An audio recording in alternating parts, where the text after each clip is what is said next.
Bueno, bienvenidos a todos. Ahora vamos a empezar. Eh, siguen, bueno, sobre los certificados vamos a hablar en un ratito, así que quédense tranquilos. Gisela de la Plata, acompañante terapéutico, docente de educación especial. Nos siguen escribiendo.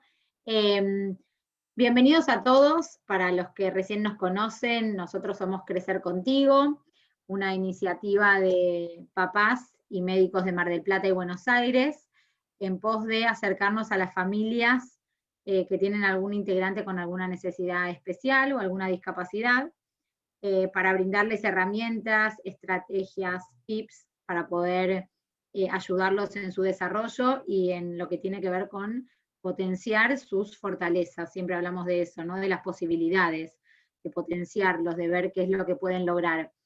Nos vimos atravesados por la pandemia también, por lo que se nos ocurrió seguir cerca a través de esta metodología, de este medio, a través de los ciclos de charlas, de seminarios, de capacitaciones, para que de este modo los profesionales puedan formarse y las familias también puedan acercarse a estos conocimientos que vamos brindando.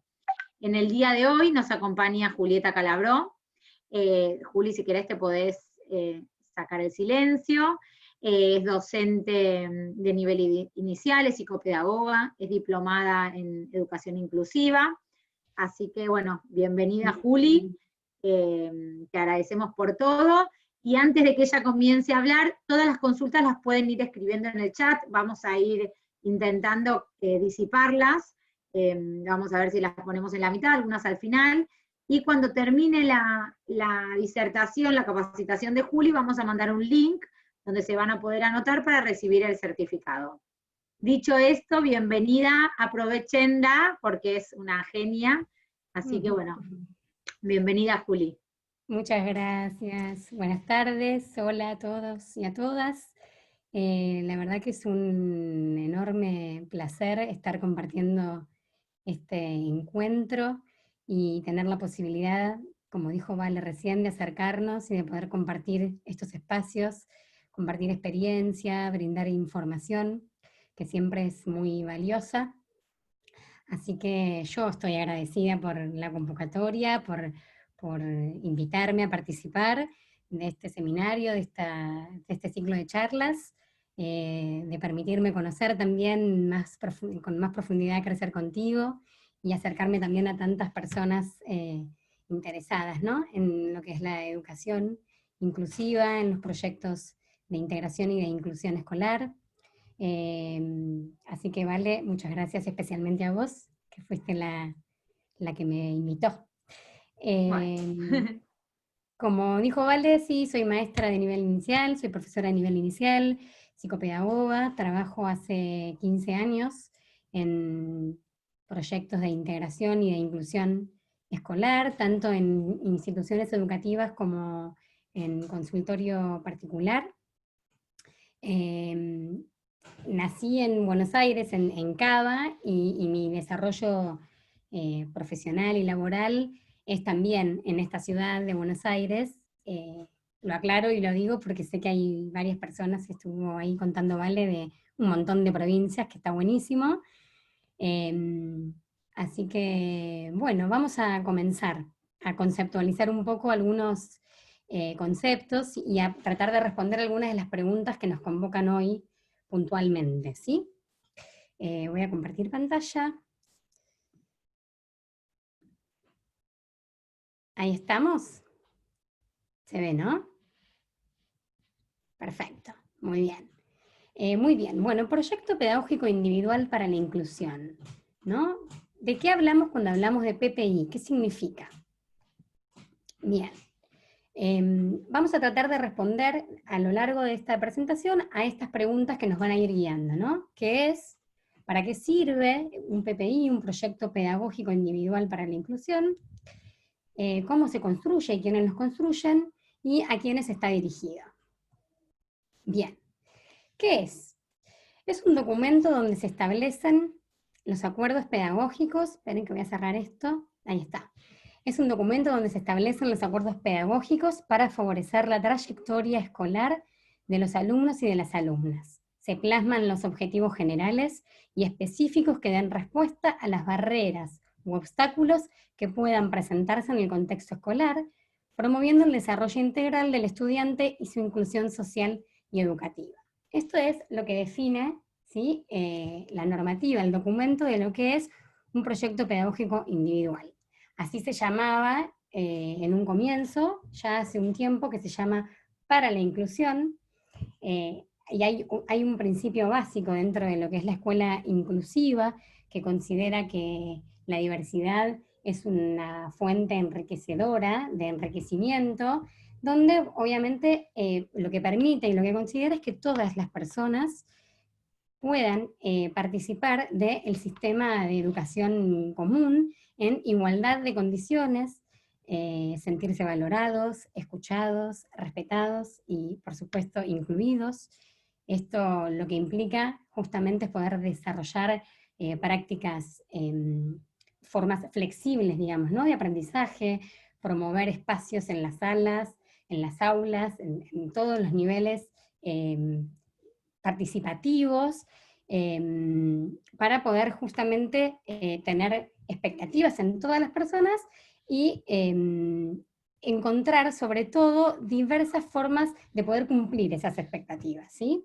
Entonces este PPI es la herramienta empírica donde se van a plasmar todas esas estrategias pedagógicas, donde se van a plasmar todos esos acuerdos pedagógicos con metodologías, con los objetivos que se plantean, para poder garantizar que ese estudiante, en esa escuela en particular, pueda tener una trayectoria escolar, como se le llama, una trayectoria educativa óptima, y garantizar fundamentalmente su derecho a la educación.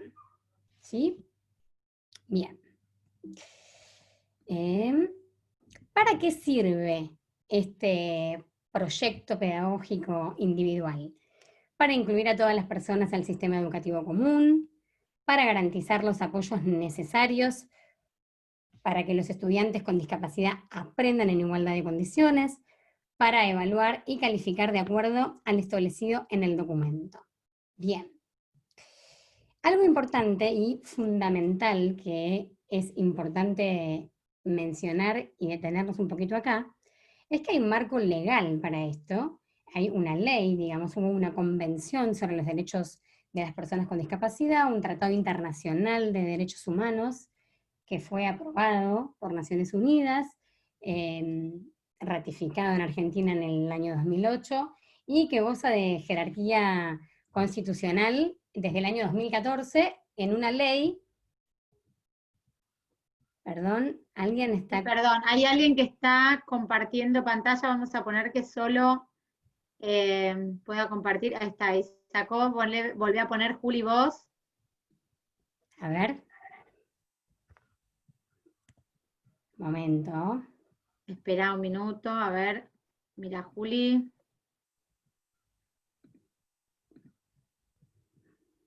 ¿Puedo? A ver, dale.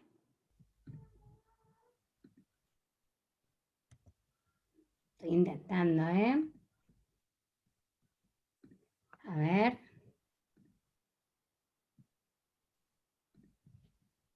Ahí está. Ahí estoy. Perfecto. Perfecto, sí, sí. Muy bien. Bueno, lo que decía es que hay un marco... Ponela como presentación, ¿no?, si querés. Sí. Ahí está. Ahí estamos. ¿Estamos bien? Perfecto. Les decía que es algo muy importante poder tener en cuenta el marco legal, ¿no?, de esta Convención de Derechos de las Personas con Discapacidad, un tratado internacional que se aprobó en Naciones Unidas y que en Argentina también fue ratificado, y que goza de jerarquía constitucional a partir del año 2014, la ley 27.044, son datos que por supuesto todo esto lo pueden encontrar en internet, y están las leyes, y están todas las resoluciones, y de todo lo que vamos a hablar a nivel normativo, todo esto está disponible, pero me parece importante brindar esta información, porque es clave para poder garantizar justamente los derechos, y en el caso de que no se cumplan, saber que contamos con estas resoluciones para poder defenderlos justamente. En el año 2016, en diciembre del 2016, la resolución 311 es aprobada, digamos, por el Consejo Federal de Educación sobre la promoción, la acreditación, la titulación y la certificación de todas las personas con discapacidad a ser inscriptas en una escuela común, donde también tienen en todos los niveles, ya sea inicial, primaria, secundaria, donde se asegura que se le puedan proveer de todos los apoyos y recursos que estas personas necesitan para poder transitar su escolaridad en igualdad de condiciones, recibiendo también sus títulos y certificando esos niveles de educativos, ¿sí? Esto es algo, como les decía, muy importante, porque a partir de esta resolución, si bien antes existía el PPI, y hace bastantes años que muchas escuelas empiezan a incluir en escuelas comunes, no estamos hablando de educación común, como se le llama, empezaban a incluir a partir de esta resolución, lo que en el marco legal no hay posibilidad de que ninguna escuela del sistema de educación común en nuestro país niegue o prohíba la inscripción de un estudiante por motivos de discapacidad. Es algo, es un acto de discriminación hacerlo, y por supuesto que es repudiable y denunciable también. Las autoridades educativas no pueden obligar, con esta resolución queda claro que no pueden obligar a permanecer o a solamente asistir a personas con discapacidad en una escuela especial. En el nivel inicial, por ejemplo, los estudiantes, las niñas y los niños pasan de sala, al igual que todos sus compañeros. No están permitidas las permanencias, que en una época antes de esta resolución figuraban, entonces se generaban como muchos desfasajes. Los estudiantes con discapacidad ingresan a la escuela primaria a los 6 años, al igual que el resto, y además, por supuesto, como decía, tienen el derecho a certificar estos estudios y a tener el mismo boletín, ¿no? Que debe, obviamente, ser emitido por la escuela donde cursan y donde cursaron sus estudios. Eso es, entre otras cosas, lo que esta resolución y esta ley viene a garantizar, ¿no? Certificar los estudios y darle una continuidad a esas personas en el sistema educativo. Así que me parecía importante poner este marco legal para poder justamente defender y garantizar, ¿no? Son sujetos de derecho. Las personas con discapacidad son sujetos de derecho, y el derecho a la educación está legalizado y reglamentado por esta resolución. Bien. Seguimos. ¿Cómo se construye? ¿Quiénes lo construyen? ¿Y qué es necesario para poder construir un proyecto pedagógico individual para la inclusión? Muy bien. Acá tenemos estos actores, y siempre está la escuela común y la escuela especial. Siempre decimos que el proyecto pedagógico individual debería ser una coparticipación, debería ser como co-construido entre la escuela de nivel, digo la escuela de nivel ya sea inicial, primaria o secundaria, que es la escuela común, junto con la colaboración de la escuela especial, ¿sí? Además, por supuesto, se pueden pedir sugerencias y aportes a los profesionales de la salud externos que puede tener ese niño, esa niña, ese joven, donde obviamente se piden, en el caso de que los haya, ¿no? Que psicopedagogos, psicólogos, psiquiatras eventualmente, terapeutas, o sea, todos los profesionales de la salud que puedan también obviamente aportar estrategias para poder co-construir este documento donde se van a justamente a plantear todas las herramientas, la metodología y la forma de aprendizaje que tienen estos niños y estas niñas.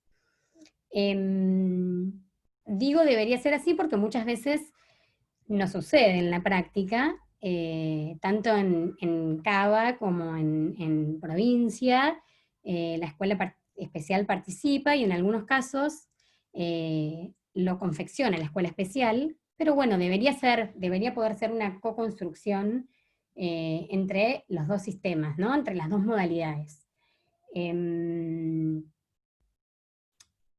Las configuraciones de apoyo y las figuras de apoyo vienen a ser los maestros integradores, APDN, tiene distintos nombres y distintas, celador, el maestro de apoyo a la inclusión, el acompañante personal no docente.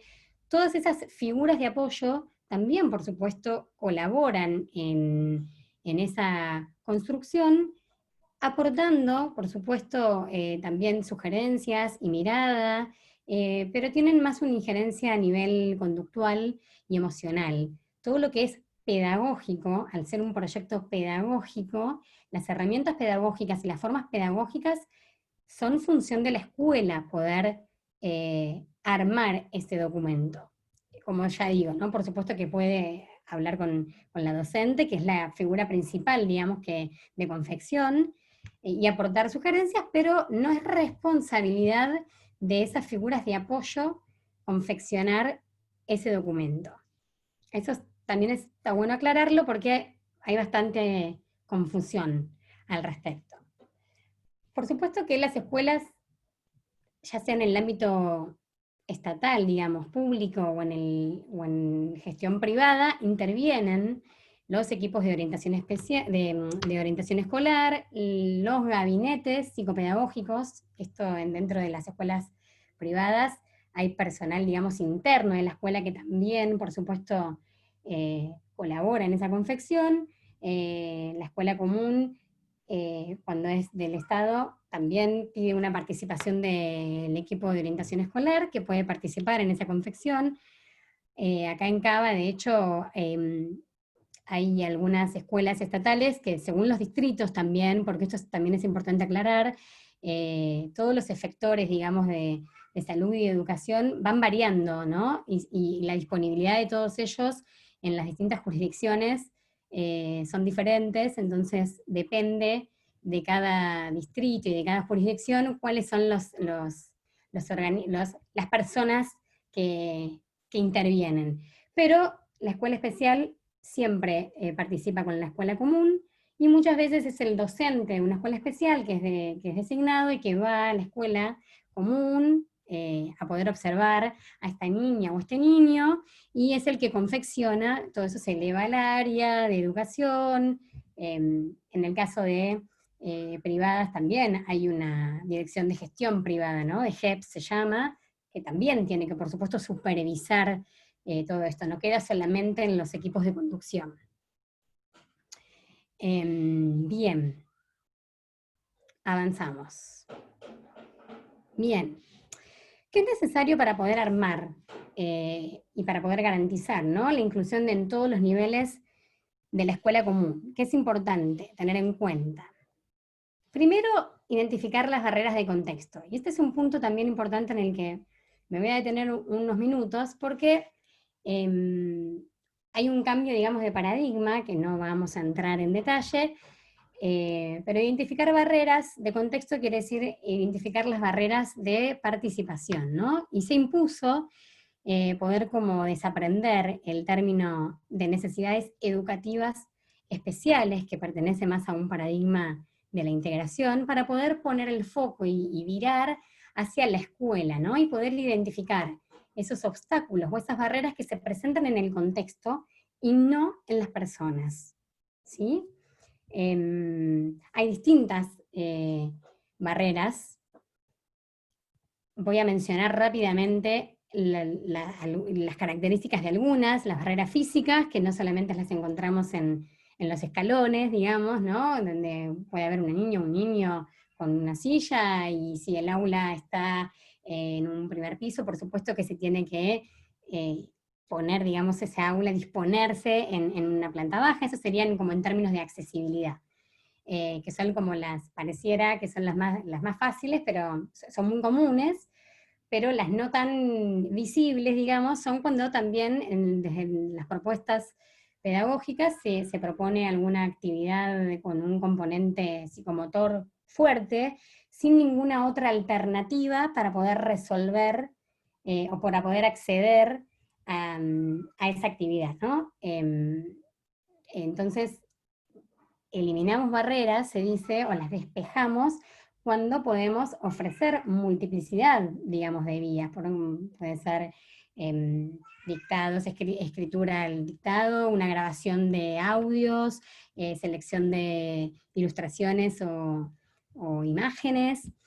Entonces, la idea es poder brindar multiplicidad de formas para despejar esas barreras. También puede haber barreras de comunicación, que también tiene que ver con poder ofrecer distintos sistemas de comunicación, no solamente priorizar la ruta auditiva, digamos, del lenguaje oral, porque bueno, también hay chicos y chicas que tienen ciertas dificultades para poder acceder al lenguaje oral, entonces deben poder suministrarse y brindarse otras estrategias de comunicación, visuales, gestuales, pictográficas, ¿no? Hay varias, y cuantas más vías mejor, ¿no? Siempre las barreras tienen esto en común, de poder ofertar diversidad.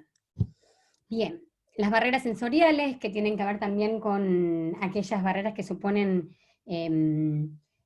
ambientes y contextos con hiperestimulación, ¿no? También hay chicos y hay chicas que tienen una integración sensorial también con diversidad funcional en eso, entonces requieren, obviamente como todas las personas del planeta, no sentir ningún dolor físico a la hora de poder aprender y a la hora de poder concentrarse en lo que está pasando en la sala o en el aula o en el curso.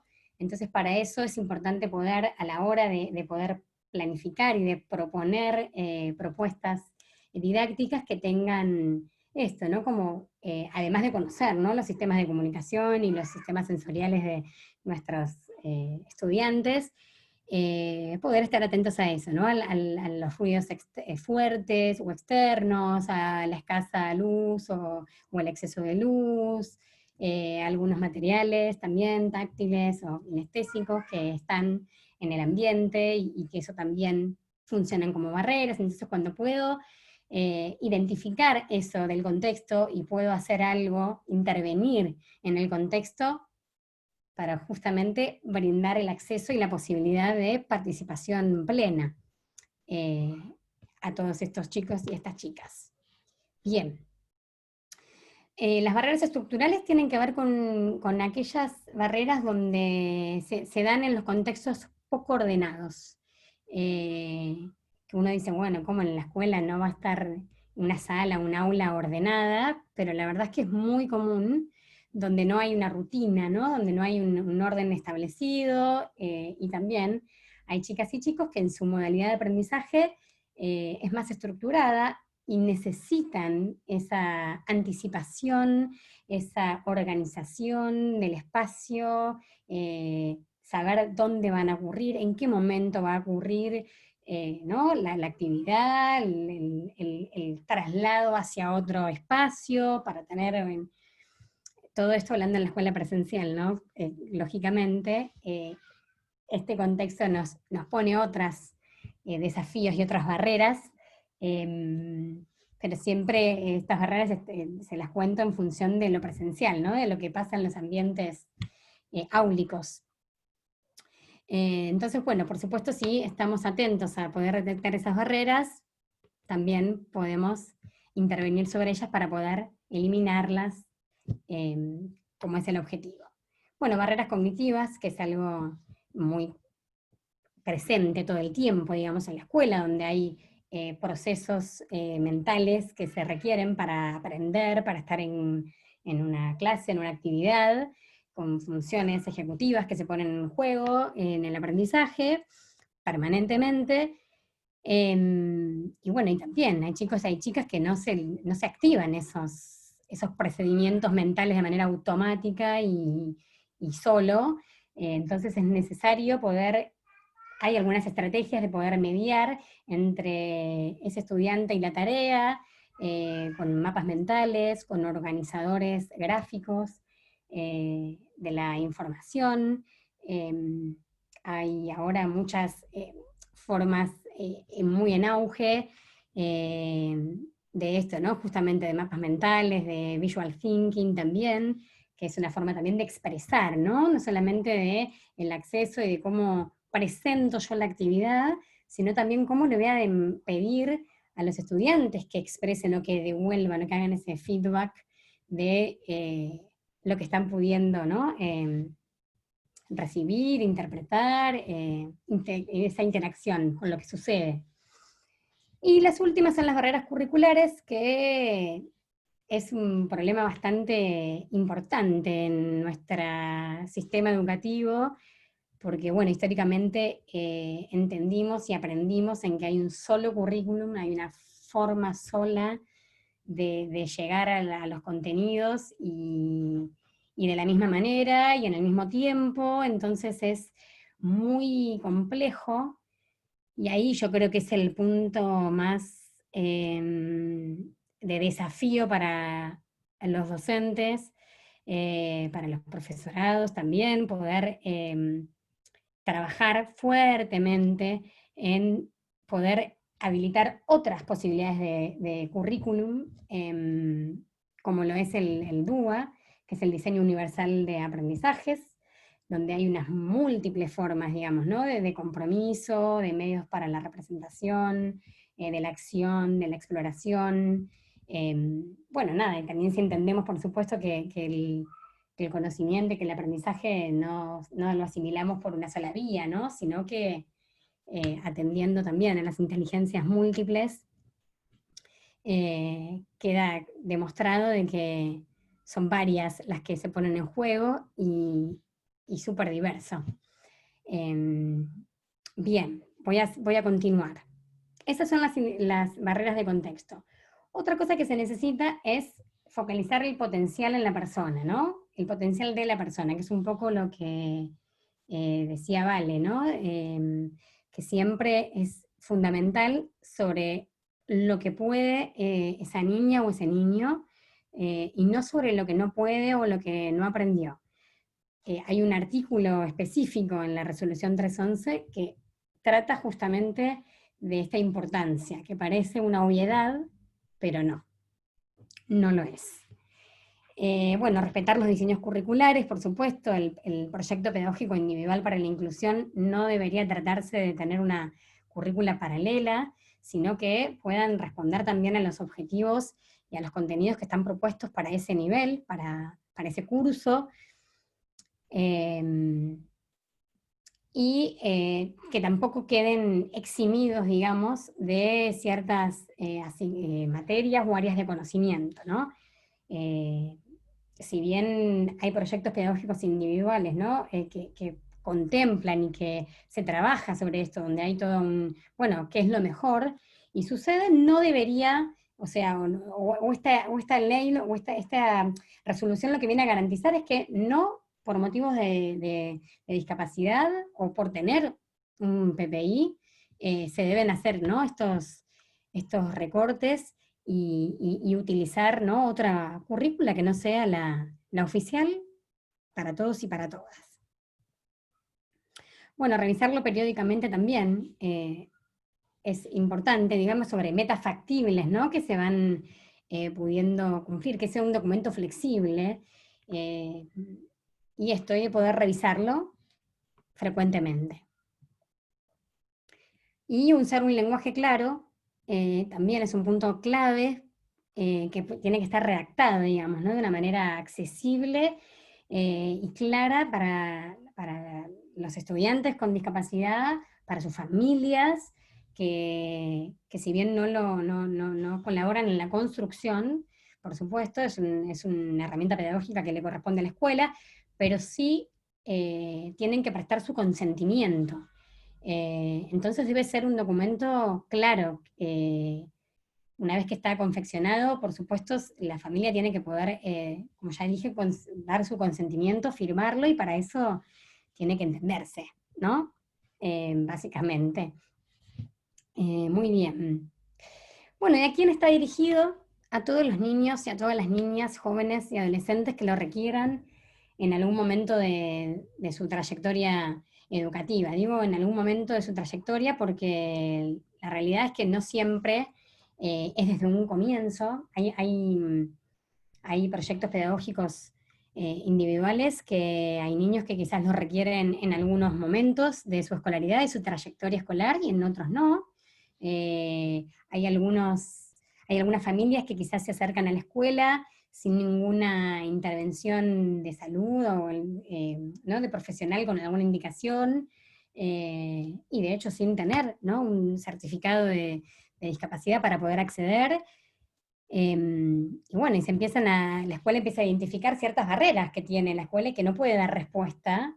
Entonces, ahí pide, ¿no? Como la intervención y la colaboración de el equipo de orientación escolar, el gabinete, los profesionales de salud, como para poder dar respuesta a que este estudiante, por supuesto, pueda realizar su trayectoria.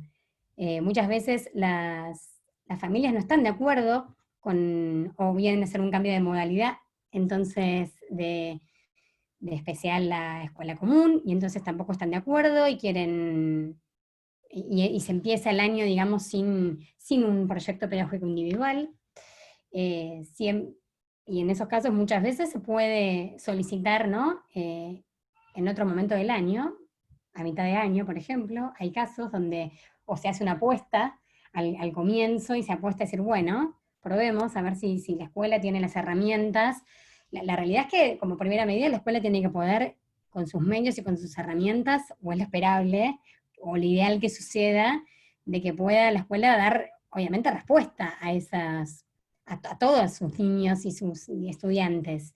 Pero bueno, sabemos que a veces eso no ocurre, y entonces ahí está la posibilidad, por supuesto, siempre de consultar y de pedir, ¿no? Como, bueno, la necesidad o que requiere algún estudiante un proyecto pedagógico individual. Creo que, bueno, otra cosa que puede pasar y que no es determinante, digamos, es que el tener un proyecto pedagógico individual requiera sí o sí de la presencia de una figura de apoyo, que son las que habíamos mencionado, ¿no? Maestro integrador, el acompañante de personal no docente, el maestro de apoyo a la inclusión, tiene diversos nombres, el celador. Puede haber chicos con esto, quizás en una silla, que requieren de un acompañante que lo acompañe al baño, que lo acompañe en los distintos traslados, pero no necesariamente requiere un proyecto pedagógico, porque no lo requiere, porque no lo necesita. Entonces no siempre es determinante, una cosa va con la otra. Sí, trabajan compartidamente, pero no es, una cosa no determina la otra. Eso también es importante aclararlo, digamos. Lo mismo que puede haber un proyecto pedagógico para ciertas áreas del conocimiento y para otras no. Lo puede requerir no sé, en matemática, en prácticas del lenguaje, y no en música y plástica, no sé, por decirlo, ¿no? Cualquiera puede ser, pero cuando se piensa, digamos, un proyecto pedagógico individual, no necesariamente es en todas las áreas de conocimiento. Bueno, creo que hasta ahí estamos bien. Terminaría mi presentación, así que voy a dejar de compartir la pantalla para poder verlos y verlas. Ahí estoy, muy bien. Buenísimo. Yo mientras iba escribiendo las preguntas que nos Seguro. iban haciendo, me quedo con Perfecto. esto que dijiste. Yo en mi recorrido como psicóloga también fui integradora, o como en cada lugar se quiera llamar, y me parece importante esto que decís de que no se necesita siempre el apoyo en todas las áreas, ¿no? En muchas escuelas lo que pasa es, no, pero vos tenés que ir a a educación física, vos tenés que estar en el recreo, no. No sé, me parece que yo estoy para otra cosa, necesito otra cosa. Hay un tema también con las obras sociales que ahora están pidiendo que sea específicamente tal o cual profesión, cuando en realidad muchos chicos, chicas, adolescentes o niños necesitan otra cosa, es decir, necesitan Totalmente, un kinesiólogo que los acompañe, ni una psicóloga, ni una psicopedagoga, y esa es totalmente. una conflictiva importante también. Muy. Por eso es valioso lo que decís y también se me ocurren que hay muchos casos donde, por ejemplo, se necesita, quizás alguna niña o algún niño necesita un acompañante terapéutico por una cuestión emocional o por una cuestión conductual y no necesariamente tiene un proyecto pedagógico. eh, y eso también entra a veces ¿no? Como en disputa con las obras sociales. Las obras sociales y bueno, y las prepagas y a nivel nacional fueron poniendo distintas trabas, si se quiere, y distintas, es un trámite muy burocrático, muy agotador para las familias tener que aprobar cada uno de esos tratamientos, cada una de esas configuraciones de apoyo, Si es todo en es, un turno o en los dos, si es, ¿no? Es y un las tema eso también. especificidades que van cambiando y que también, según cada jurisdicción, tienen otras formas y otras modalidades de funcionamiento, pero sí, no la hacen fácil, la verdad. Bueno, voy haciéndote algunas de las preguntas. Dale. ¿Qué Vamos a pasa cuando, intentar poder responder. A ver, seguro, qué pasa cuando él o la docente de distinto nivel no está capacitado o capacitada? bueno. Digo, pasó en mi facultad que había profesores que no estaban capacitados. ¿Cómo se logra realmente la inclusión si no están las herramientas dadas? Bueno, esta resolución viene como un poco a romper eso de decir, bueno, durante muchos años escuchamos esto, ¿no? Y de las escuelas, de todos los niveles, decir, no, bueno, mirá, no puede, este chico no es para esta escuela, ¿no? Tiene que ir a escuela especial, sí o sí. La realidad es que esta normativa y esta ley viene como a asegurar y a garantizar el derecho en el sistema común. Por supuesto que falta mucha concientización y mucha formación, es real, en los profesorados también, ¿no? Desde poder capacitar y brindar las herramientas para poder justamente esto, eliminar las barreras del contexto y cambiar un poco el foco, ¿no? Estamos como muy acostumbrados a poner el foco en la imposibilidad y en las personas. Y las imposibilidades no son de las personas. Las imposibilidades de las dificultades, las barreras, las tiene el contexto. Eso tiene que ver también se relaciona con el concepto, digamos, y con el desarrollo el concepto, ¿no? De discapacidad, ¿no? Donde también la Organización Mundial de la Salud, justamente en su definición, la relaciona principalmente con la relación que tiene ese sujeto con el medio, con el contexto. Entonces, por supuesto que pasa y se sigue escuchando y la educación Es una barrera, es inclusiva una gran barrera. es una recontra Ujú. barrera que no está justamente en los estudiantes, sino en el contexto. Y el contexto puede ser claramente también un docente o un Seguro. formador que no está abierto a poder trabajar con sus propias limitaciones, digamos. Y sumado, y paso a la siguiente pregunta también, muchas veces el contexto es la familia, que no es menor, que a veces la familia cuesta que pueda aceptar que se necesita alguna otra adaptación. Entonces, bueno, hay que Totalmente, trabajarlo de a poquito, ¿no? Por eso es importante un buen totalmente. Y gabinete. en este contexto virtual donde la escuela está en la casa y donde la familia es la que está ahí también poniendo el cuerpo, suceden también estas barreras, digamos, ¿no? Como que están presentes. Ujú. Eh, pero bueno, es un gran desafío, es una gran revolución, digamos, poder revolucionar el sistema educativo, estamos mucho mejor que hace muchísimos años. Fue como la educación inclusiva, tratando de conquistar con algunas herramientas los espacios, pero es un proceso. Hablar de un proyecto pedagógico individual, también, si uno piensa en una escuela inclusiva, ¿de qué proyecto hablamos?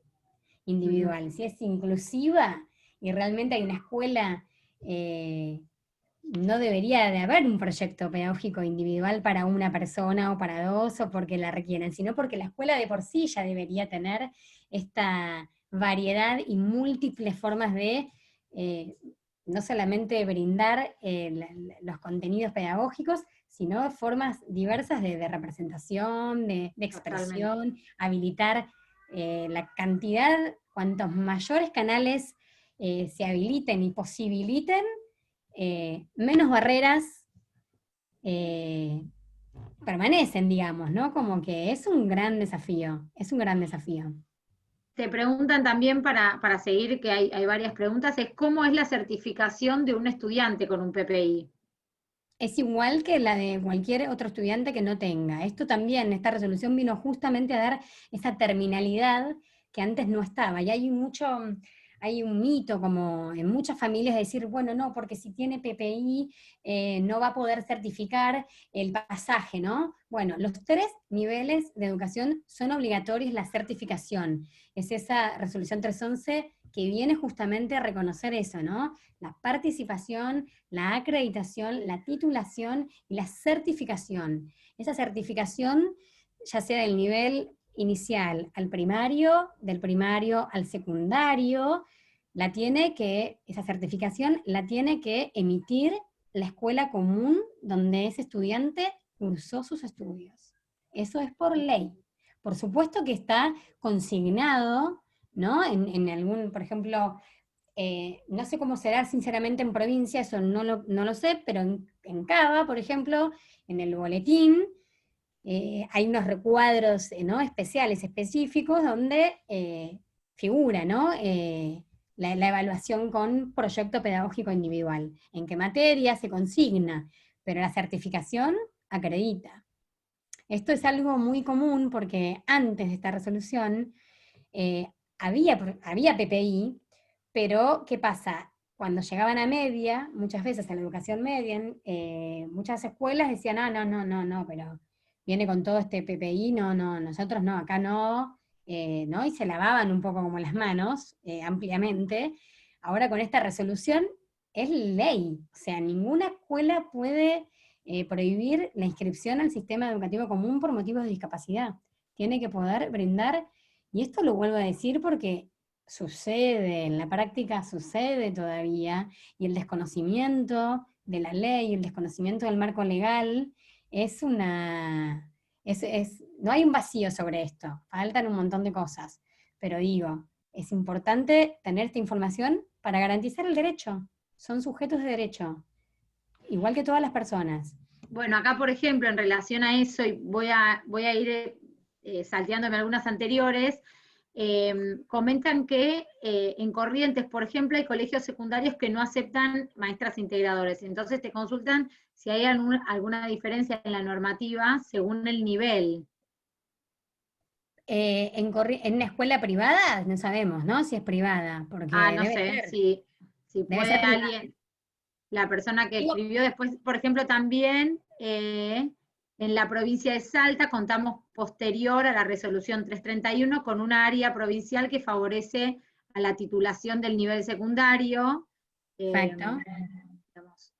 Así que En si relación a la la persona... normativa específica de cada jurisdicción, como dije en 300, un... sí, dicen que es privada, perdón, ahí Claro. están Bueno, escribiendo. es que lo que pasa es que volvemos a esto. La resolución, o sea, si ese estudiante, si requiere un PPI, por ley lo puede tener. Y por ley lo tiene que exigir, digamos, ¿no? Y la escuela que se niegue a esto, bueno, es un hecho de discriminación y que, vuelvo a decir, hay modelos para presentar si esto no se cumple, digamos. Si ese proyecto pedagógico individual eh, se, se, mm, se estipula, digamos, que requiere de una configuración, además de una figura de apoyo, tiene que estar.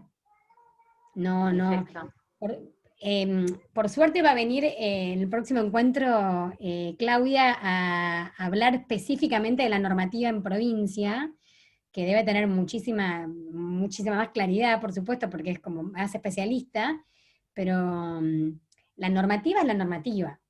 Claro, la ley es la ley. La ley es la ley en todo el país.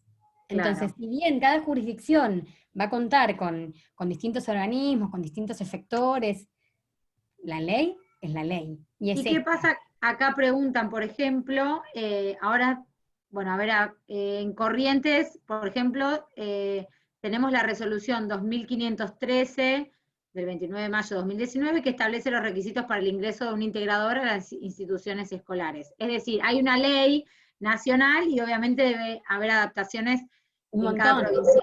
Sí, hay Lo que, regulaciones específicas provinciales exacto. de cada jurisdicción. Pero por eso digo, en el marco de lo que hablamos hoy, es a nivel nacional. O sea, el Bien, lo Consejo que te Federal. consultan en relación a esto, por ejemplo, es qué pasa cuando la docente sugiere que el niño asista solo cuando está la maestra integradora. Bueno, eso también es muy, muy común. Y que si la maestra ¿Mm? integradora no viene, el chico no puede asistir a la escuela. Exacto.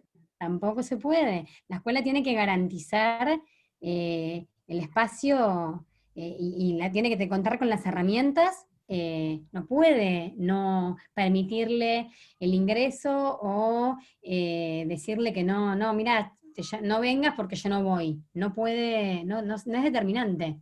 El niño Ujú. participa niño, niña, participa al igual que el resto. No, Bien. no está contemplado. Pasaba Eh, y pasa todavía, o sea, por sí. más que esté esta resolución, siguen sucediendo cosas tremendas. Ujú. ¿Cuántos alumnos, o si existe el límite, puede haber en un aula o en una sala con PPI?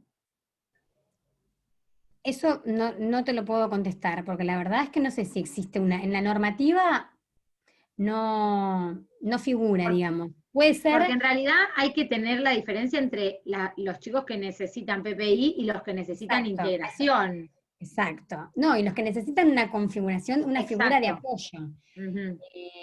La verdad es que no lo sé si hay un límite o un número, digamos. Ujú. No lo sé. Entiendo que en privada, yo trabajé muchos años, trabajé la mayoría de mi experiencia es en privada, y medio que depende de cada institución, pero la verdad Ujú. es que no sé si eso es algo también voy a investigar, le podemos preguntar a Claudia también, que ella lo debe saber. Seguro. Eh, Te preguntan algo interesante, si los PPI entonces deben consultarse también con el menor, esencialmente, con esto de que deben ser compartidos, esto No, que mencionabas vos. no consultados porque no, sí tienen que poder tener conocimiento, sobre todo los de educación media, ¿no? Y los de primaria, los más grandes, los de jardín, no se estila compartir el proyecto pedagógico individual con los estudiantes, a no ser que la familia, por supuesto, lo considere y está en todo su derecho de poder hacerlo y estaría muy bien, digamos, que suceda. Eh, no hay una injerencia ahí, digamos, ¿no? No hay una consulta de si te parece bien o te parece mal. Hay una escuela y hay profesionales que determinan, ¿no? Lo que se supone que es lo mejor para esa trayectoria escolar, en ese contexto, en esa escuela, en ese momento. Entonces, Ujú. la familia lo mismo, puede en algunas cosas no acordar, y por eso a veces pasa de que no dan su consentimiento. No suele pasar, la verdad es que las familias, nunca me ha pasado, por lo menos, o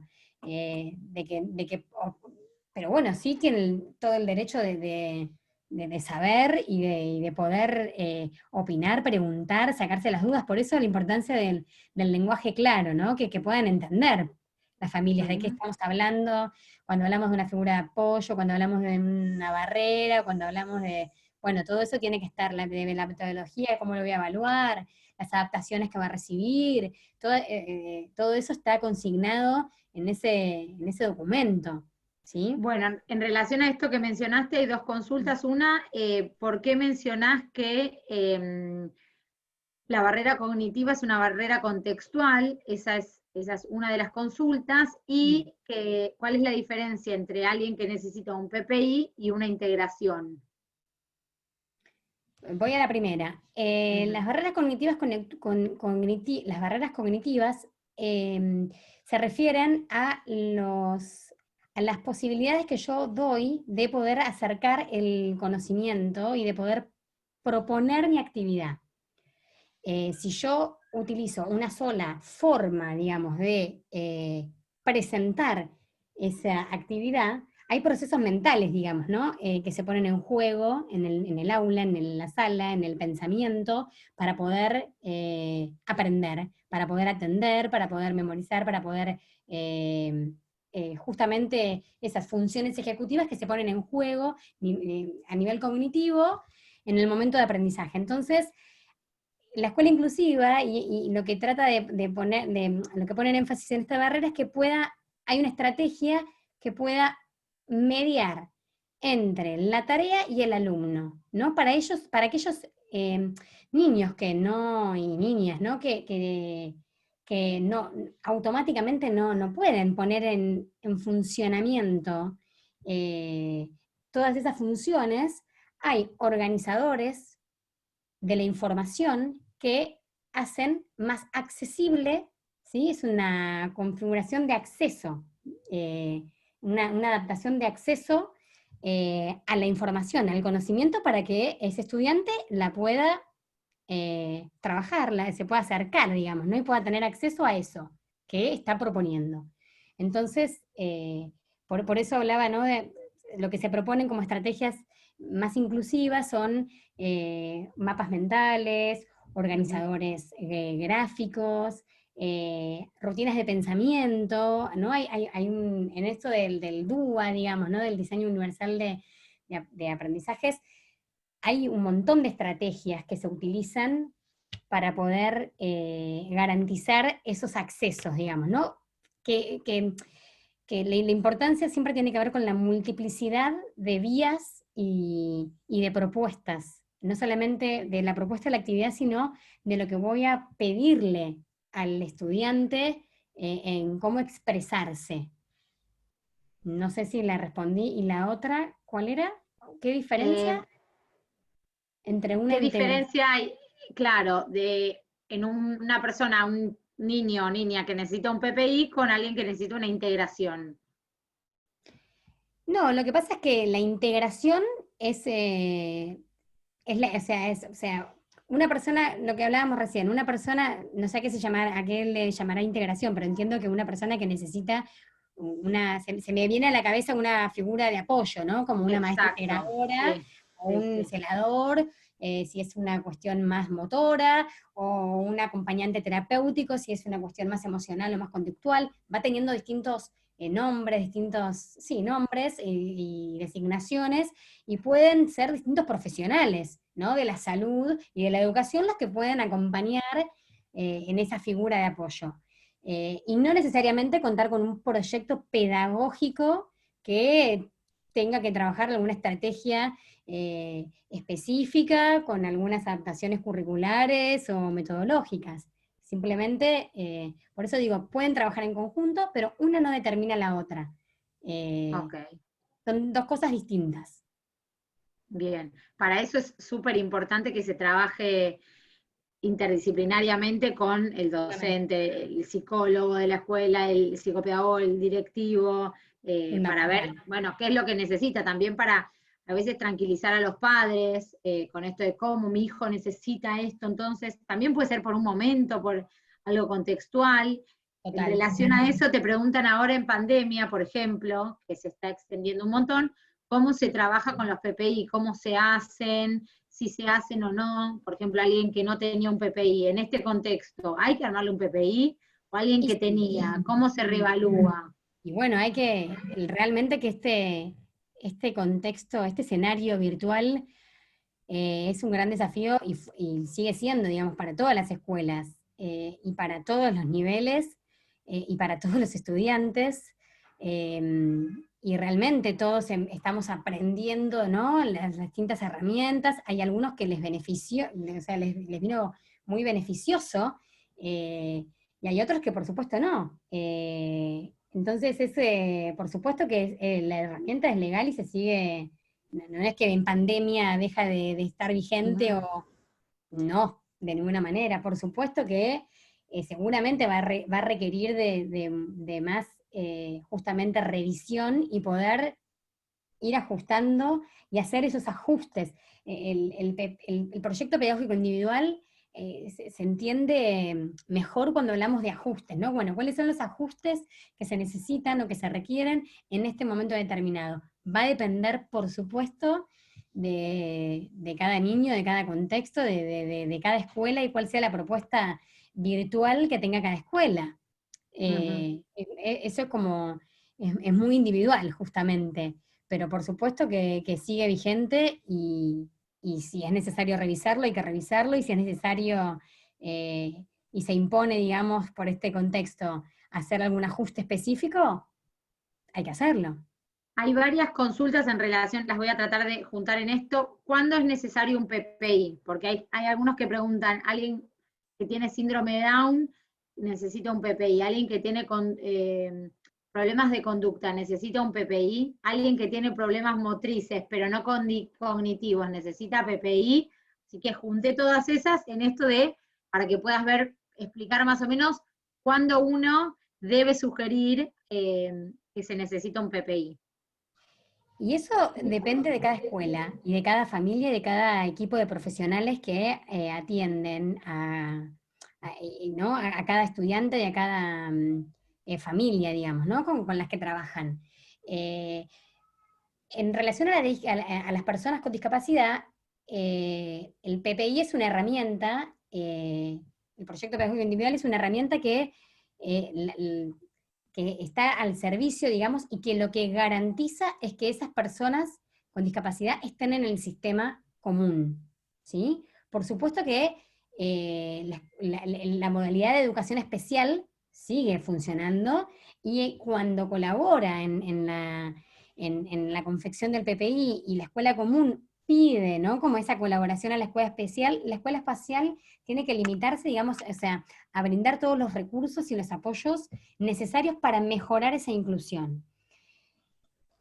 Yo no hablaría, digamos, de diagnóstico. De hecho, muchas veces el diagnóstico no es determinante, digamos, ¿no? Como, Justo acá Marilina está diciendo esto, ¿no? Que a veces los nenes son sobrediagnosticados y que tienen en realidad una conducta particular o ausencia de, y el docente tiene la mala costumbre, entre comillas, y no todos, de hablar de diagnóstico. total, Eh, total. Y de y etiquetas también, en por la ejemplo, infancia y de patologizar la infancia, ni hablar, y eso da para otra charla, pero por eso digo que el diagnóstico y la generalización, ¿no?, como del diagnóstico no es un parámetro para identificar o para realmente si ese estudiante en esa escuela, en ese contexto que la familia elige, va a requerir o no va a requerir esta herramienta, digamos, ¿no? Como que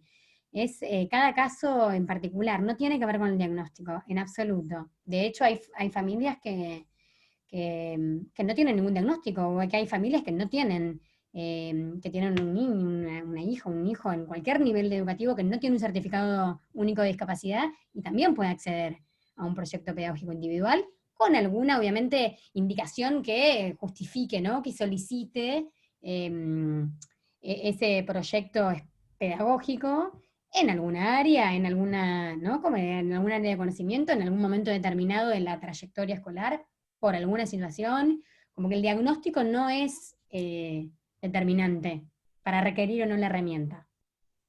bien. ¿Cada escuela tiene su propio modelo de informe o uno mismo lo debe confeccionar a su manera, incorporando toda la información? Bien. Bueno, en relación al informe, cada escuela tiene su modalidad. Sí, no, el informe escolar depende de cada escuela. y lo hacen y lo confeccionan, la escuela tiene la libertad de poder, obviamente, elegir, ¿no? Si es narrativo, si es, hay diferentes formas.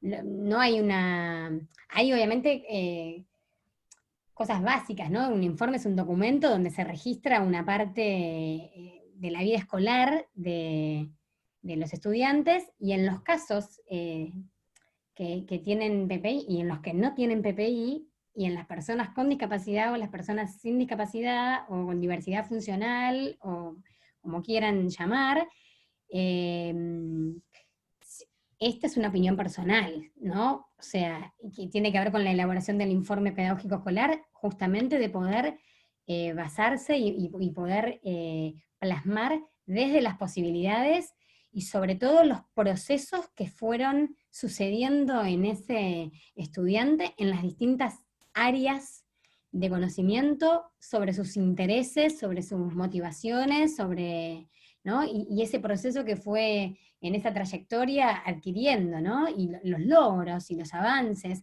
y los desafíos y esas metas alcanzadas y logradas. Eh, pero en cuanto al modelo es de cada institución, digamos. Yo creo que está bueno y siempre es mejor en alguna instancia, aunque sea que sea narrativo, porque da un poco más de cuenta, ¿no? De este recorrido.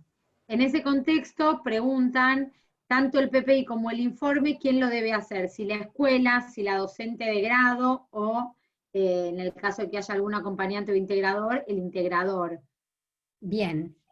El PPI ya dijimos que los agentes y los maestros integradores y la escuela es la que debe hacer el PPI, ¿sí? La escuela común con la escuela especial siempre. En CABA, en provincia, en gestión estatal, en gestión privada. ¿La Lo que pasa escuela es a quién llamás? ¿Al la escuela, docente de grado o al sí, directivo? O sea, la al docente de directora, grado, y por supuesto que el equipo de conducción también tiene que poder avalar ese proyecto pedagógico institucional. Y en el caso de las privadas hay una supervisión, hay una inspección de gestión privada que también debe supervisar ese proyecto pedagógico individual. No es que queda solo en el equipo de conducción o del docente del grado que lo confeccionó. Tiene que ok, estar no es el supervisado. integrador quien tiene que hacer el PPI. El integrador, hay en escuelas privadas donde ese maestro integrador es parte del plantel, digamos, de la escuela, hay un gabinete y hay un, ¿no? Por eso digo, es diferente en gestión privada y en gestión estatal según la modalidad que tiene. Si ese maestro integrador Perfecto. es parte de... Hay muchas escuelas que tienen y que fueron, digamos, con el transcurso de los años, adoptando, todas tienen que aceptar, si un estudiante requiere el instrumento, no hay chance de que ni se nieguen, o sea, no hay posibilidad. A partir de que está la ley, es obligatorio para todas las escuelas de todo el país.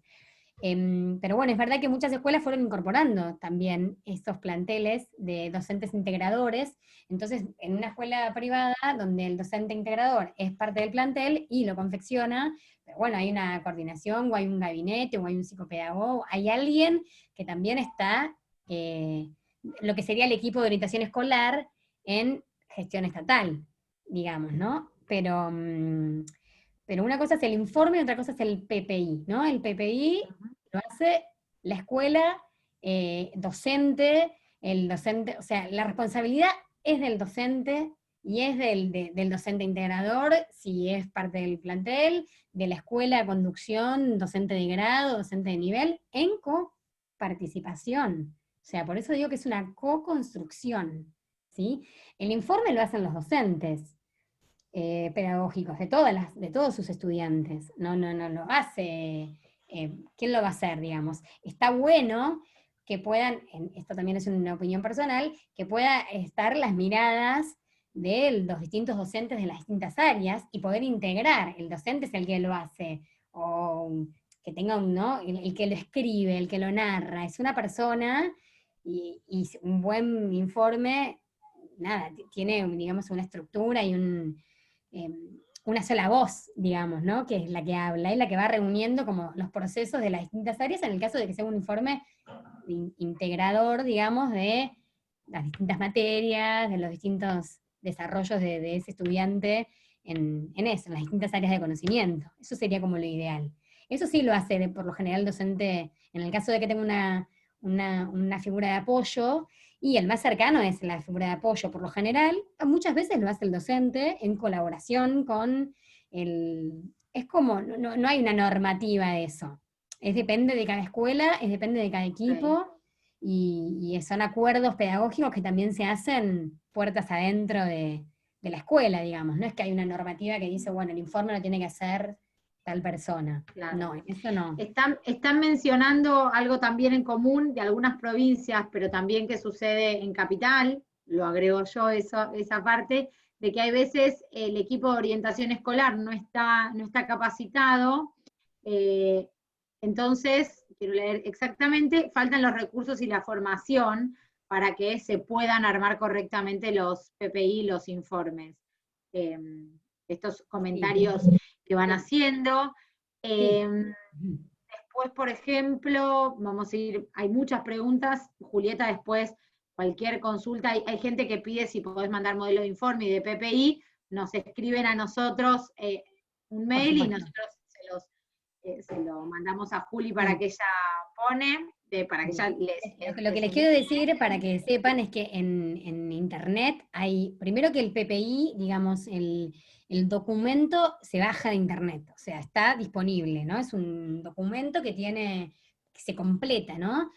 Después cada escuela le puede poner sobre todo las privadas, ¿no? Como su diseño, pero hay un documento que es igual a todos, ¿no? Donde están los datos personales del estudiante, si tiene o no tiene un certificado único de discapacidad, una síntesis del diagnóstico, una síntesis de las posibilidades de ese alumno, de las dificultades también, después todos los objetivos y todos los objetivos de las distintas áreas, todas esas estrategias de las que hablamos, educativas, en cuanto a los apoyos que va a requerir, las formas de evaluarlo, si va a tener adaptaciones curriculares, cuáles, de curriculares quiere decir de contenido, o metodológicas de acceso, ¿sí?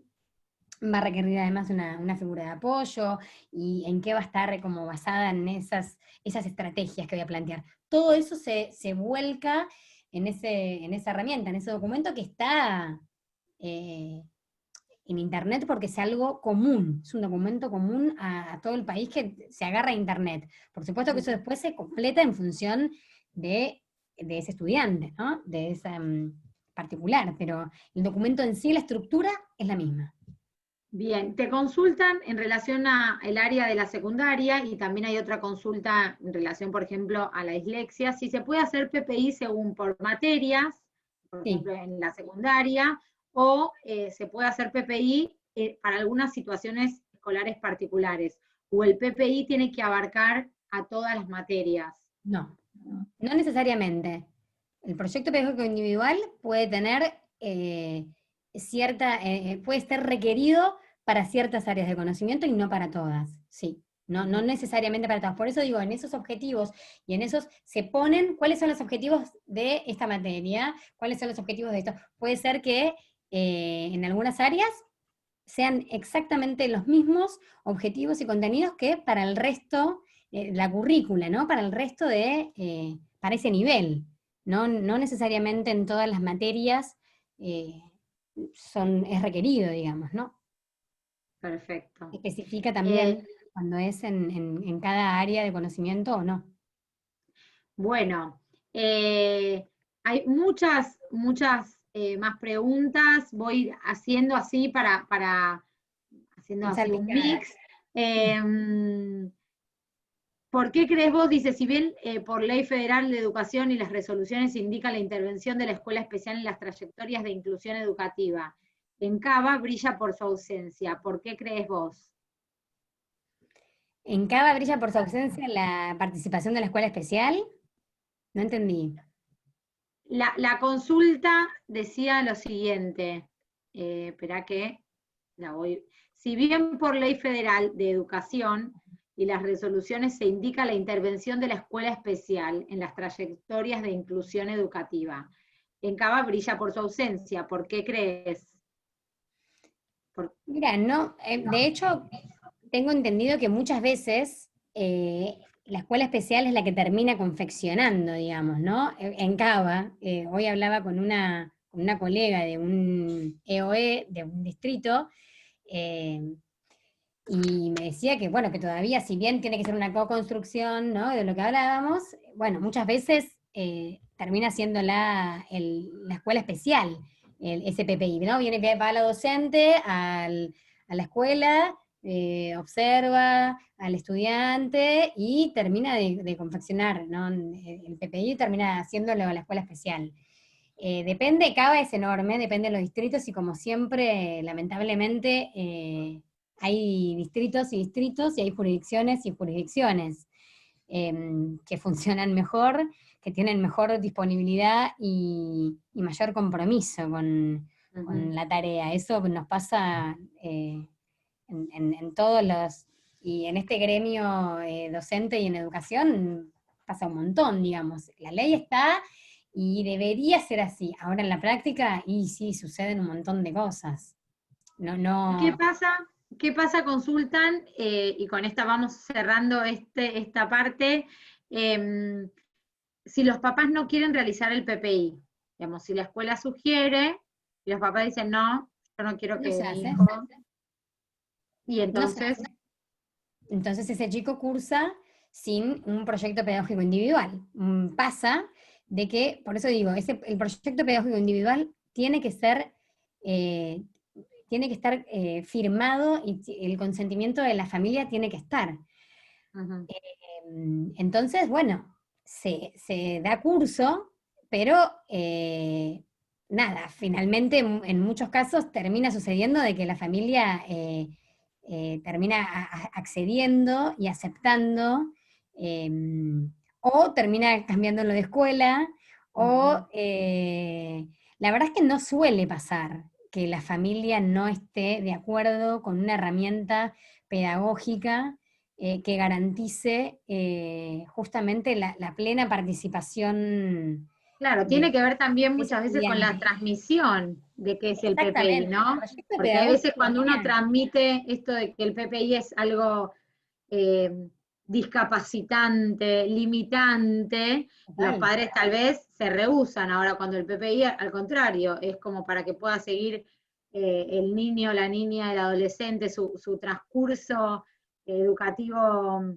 Claro, acá dicen, depende cómo se lo plantea la familia, exactamente. totalmente. O sea, el PPI, el proyecto pedagógico siempre viene a sumar, viene a colaborar, o sea, es una herramienta, eso, que suma. No, es muy importante que la familia esté acompañada, porque muchas veces por desconocimiento o porque la transmisión, y hay mucho mito también, ¿no? Y hay desconocimiento de lo que realmente el valor que tiene la herramienta y la posibilidad que otorga, digamos. Entonces, eso es importante, siempre viene como a sumar, y creo que también que tiene que ver con eso, ¿no? Con la transmisión y cómo esta familia, no suele pasar, por eso digo, ¿no? Como puede ser que no acuerde, y si no acuerda, no se puede llevar adelante, digamos. Si no firman y la familia y no está dando su consentimiento, no se puede llevar a cabo.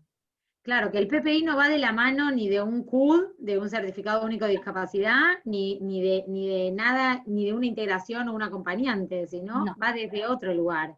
Sí, trabajan en Y conjuntos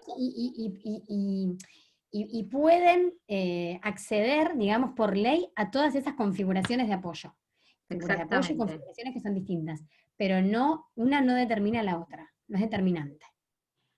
Bueno, muchísimas gracias a todos. Fuimos más de 250 en este Zoom también, sumada la gente de YouTube también. Así que quedará grabado para que lo puedan revivir otra vez. Todos los que tienen dudas pueden escribirnos un mail a crecercontigoarg, y se las transmitimos a Julieta para que ella se las disipe también. te están agradeciendo, muy clara, conceptos nuevos, muchas gracias, muchísimas gracias. El correo crecer contigo ARG, crecer contigo ARG de Argentina, @gmail.com. Bueno, hermoso, muchas gracias, muy claro todo, un placer desde La Rioja, perfecta explicación, bueno, un montón. Bueno, Muchas me gracias alegro por la mucho. oportunidad, bueno, y demás. Ya se les envió a todos el link para los certificados, les pedimos paciencia porque son muchos y hay veces la plataforma no funciona bien, van a llegar, pero les pedimos paciencia, súper claro que se repita y están mandando un montón de mensajes.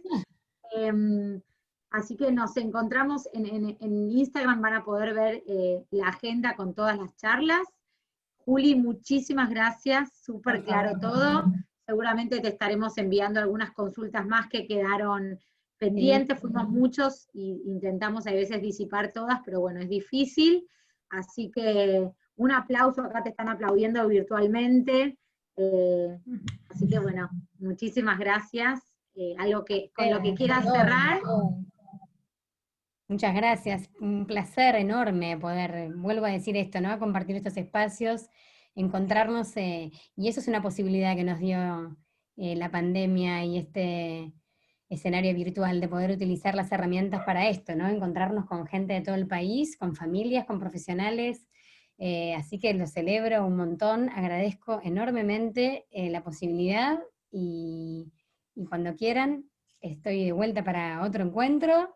Mi mail también lo había puesto, pero dejé de compartir, julietacalabró@gmail.com, también por si quieren escribir y hacer una consulta, todo lo que pueda ayudar y brindar información y compartir, estamos para eso, para sumar. Bueno, de Misiones, de La Rioja, bueno, de un montón de lugares. Así que muchas gracias a todos, cuídense, quédense en casa, saludos a algunas caras conocidas de varias charlas ya también. Nos vemos en la próxima, en la agenda se van a poder mirar e inscribir. Así que bueno, muchas gracias para todos y cuídense. Muchas gracias. Adiós.